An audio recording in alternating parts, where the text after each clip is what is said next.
جب کو معلوم بتا سکتے بچوں سے کہہ رہی ہیں کہ میرا چچا جو وعدہ کرتا ہے وہ پورا ضرور کرتا ہے. بچے انتظار میں کھڑے رہے. سکینہ علم جاتے ہوئے دیکھ رہی تھی. بچی کا دل اس وقت دہل گیا جب علم لڑکھڑا رہا تھا, کبھی دائیں طرف کبھی بائیں طرف. ان کے سب آپ کو پتا ہے کہ ہوا کیا ہے. علم پھر نظر نہیں آیا. جب علم نظر نہیں آیا تو سکینہ کی آس ٹوٹ گئی. سکینہ کو کیا پتا کہ باہر کیا ہوا ہے.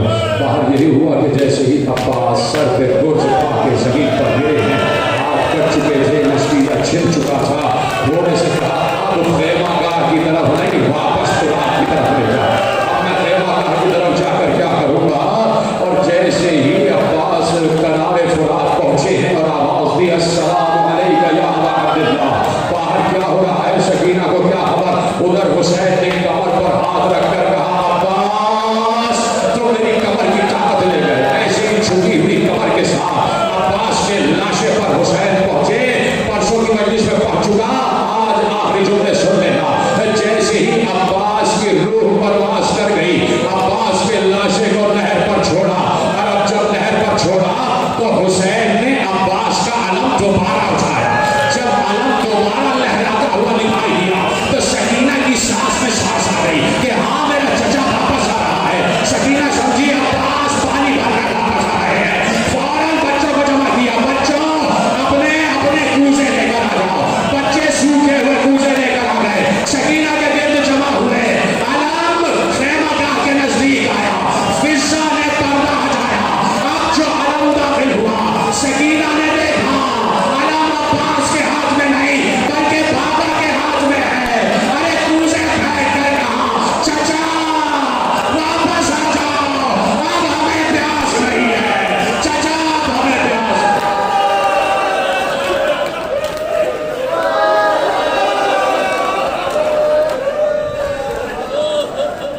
لعنة الله على القوم الظالمين فسيعلم الذين ظلموا أي منقلب ينقلبون. بارلا ہماری سچی عبادت کو شرف قبولیت کا اعلیٰ درجہ وجہ عطا فرما. پروردگار جن محرومین مومن مومنات کے سارے سماعت کی فاتحہ پڑھا جائے. پروردگار ان سب کے درجات عالیہ و خیر میں مزید اضافہ فرما. پروردگار شب جمعہ ہے, مجھے اس ذکر فضائل و وسائل ذکر کربلا واسطہ ہے. پروردگار جتنے مرحوم مومن مومنات اس دنیا سے چلے گئے سب کی مغفرت فرما. پروردگار سب کی قبول کو انوار علیہ محمد سے مزید مرفع فرما. خصوصاً جتنے مومن مومنات اس وقت مجلس سن رہے ہیں, فرش پر بیٹھے یا کھڑے ہوئے والے رہا, ان کے گھر کے جتنے مرحومین ہیں سب کو جمع رہے. عباد اللہ حسین کے بدل مرتبہ عطا فرما. پروردگار اس آئی ہوئی وبا سے ہم سب کو محفوظ و محفوظ فرما. پروردگار جہاں جہاں مومن مومنات آباد ان کے گھر میں اگر کوئی بیمار ہے, بھاگتے بیماری کا گلا شفا عاجل صحت کاملہ طول حیات عطا فرما. بارلا حضور واسطہ اپنے عزت و جبروت کا جہاں جہاں مومن مومنات آباد ہیں آسمانوں سے سب پر اپنی رزق کے دروازے کھول, رحمتوں اور برکتوں کا نزول فرما. ہمارے آئندہ اور سابقہ گناہوں کی مغفرت فرما. پروردگار واسطہ ہے تجھے تیرے عزت و جلال کا, تجھے تیرے اسم و صفت کا واسطہ ہے. بارے تڑپ رہے ہیں کربلا کی زیارت کے لیے. پروردگار جو زیارت کر چکے ہیں مزید زیارت سے مشرف فرما, اور جو طلب زیارت رکھتے پروردگار کو جلد از جلد جوارحت عبداللہ میں طلب فرما. بارلا ہمارے دلوں میں محبت حسین اور ولایت علی کو ناصب فرما. ہمارا خاتمہ بالایمان محبت علی پر فرما. بارلا ہم سب اتحاد اتفاق یا غانت پیدا فرما. ہم سب کے مسائل آسان فرما, آسمانوں سے وسائل کی بھرمار کر دے. بارلا ہمارے رزق علم میں اضافہ فرما, ہمارے رزق معرفت میں اضافہ فرما, ہمارے رزق مودت میں اضافہ فرما, ہمارے رزق عقل میں اضافہ فرما, ہمارے رزق حافظہ میں اضافہ فرما. ہمارے بچوں کو بہترین جبر تعلیم سے راستہ فرما. جو بیٹیاں رشتوں کے انتظار میں بیٹھی ہیں باپ جناب قاسم علیہ السلام کو بہترین کفر عنایت فرما. پروردگار واسطہ محمد و آل محمد کا سب سے بڑی دعا اس سے یہی ہے کہ جب بھی اپنے حجت زمانے کو ضرور فرما, ہمیں ان کے انصار آوان اور سپاہیوں میں شمار فرما. ایک مرتبہ سورہ حق, 3 مرتبہ سورہ اخلاص جن کے میں نے نام لیے ان کے لیے, اور علموں اپنے تمام مومن مومنات کو اس میں شامل فرما لیجیے. ایک سورہ فاتحہ تلاوت فرمائیے. بسم اللہ.